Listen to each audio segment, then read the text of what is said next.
आप मेरे चैनल पर नए हैं तो मेरे चैनल को लाइक, सब्सक्राइब, शेयर करें। यह कहानी एक छोटे से गांव गोपालपुर की है। इस गांव में रामलाल अपनी पत्नी के साथ रहता था। रामलाल की एक छोटी सी गोलगप्पे की दुकान थी। गांव के बाजार में हर सुबह सूरज की किरणें पेड़ों के पत्तों से छनकर मिट्टी की सौंधी खुशबू फैलाती थीं।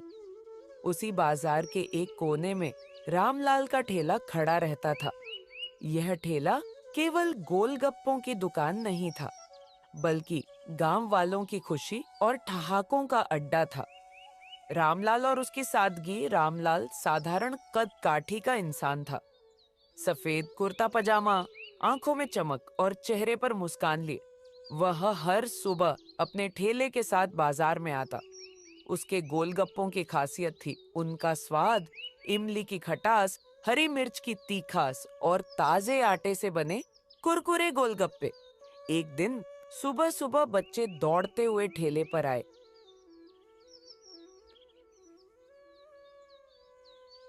काका, जल्दी से हमें मसालेदार गोलगप्पे दो। पहले बताओ कितने तीखे चाहिए। बहुत तीखे, ऐसे कि मुंह में आग लग जाए। अरे फिर तो खास मसाला बनाना पड़ेगा। रुको, अभी देता हूँ। बच्चे गोलगप्पे खाते ही उछल पड़ते। चलो अब जल्दी से खाओ और घर जाकर पढ़ाई करो।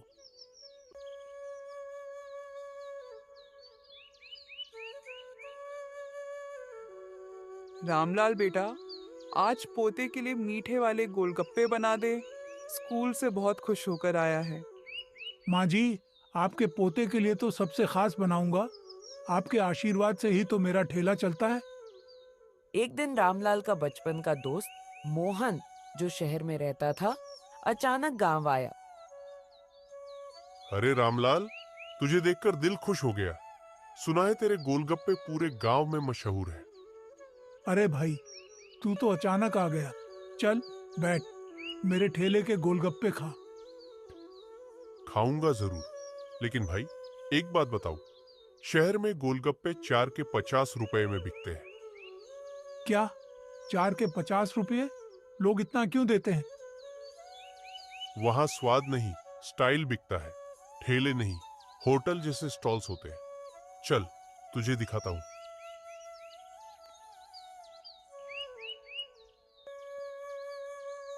अगले दिन रामलाल और मोहन शहर पहुंचे। ऊंची ऊंची इमारतें, चमचमाते स्टॉल्स और भीड़ देखकर रामलाल हैरान रह गया।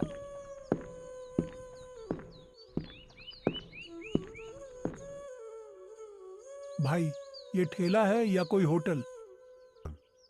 यही तो बात है, यहाँ पैकेजिंग बिकती है। देख, गोलगप्पे छक्कर बता। ये तो मेरे गोलगप्पों के सामने कुछ भी नहीं है। स्वाद तो आधा भी नहीं है।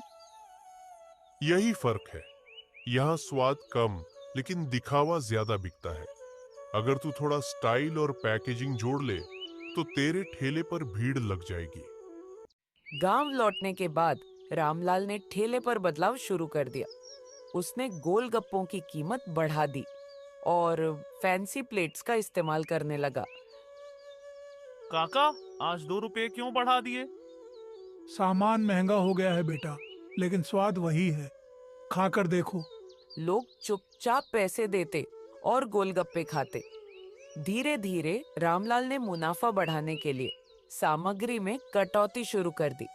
इमली में पानी ज्यादा, मसालों में मिलावट और सफाई पर ध्यान देना छोड़ दिया। कुछ ही दिनों में गांव वालों को यह बदलाव समझ में आ गया। एक दिन कुछ बुजुर्ग ठेले पर आए।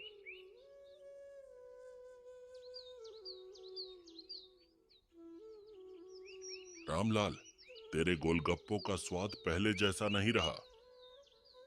अगर पसंद नहीं है तो मत खाओ। यह सुनकर लोग ठेले से चले गए।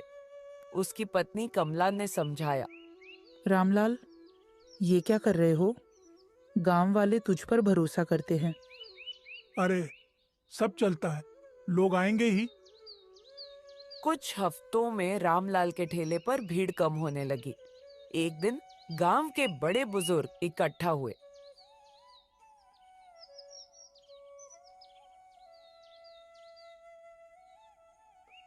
रामलाल, तूने लालच में आकर सब कुछ खत्म कर दिया।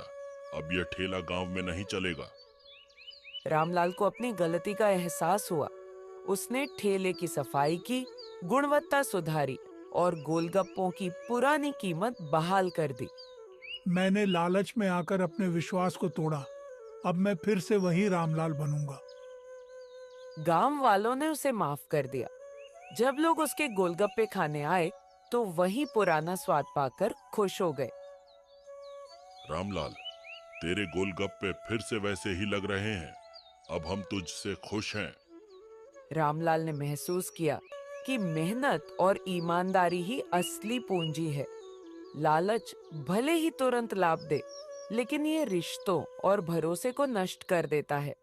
अब रामलाल का ठेला फिर से गांव वालों की खुशी का केंद्र बन गया। और भी ऐसी कहानियाँ देखने के लिए मेरे चैनल को लाइक, सब्सक्राइब, शेयर करें।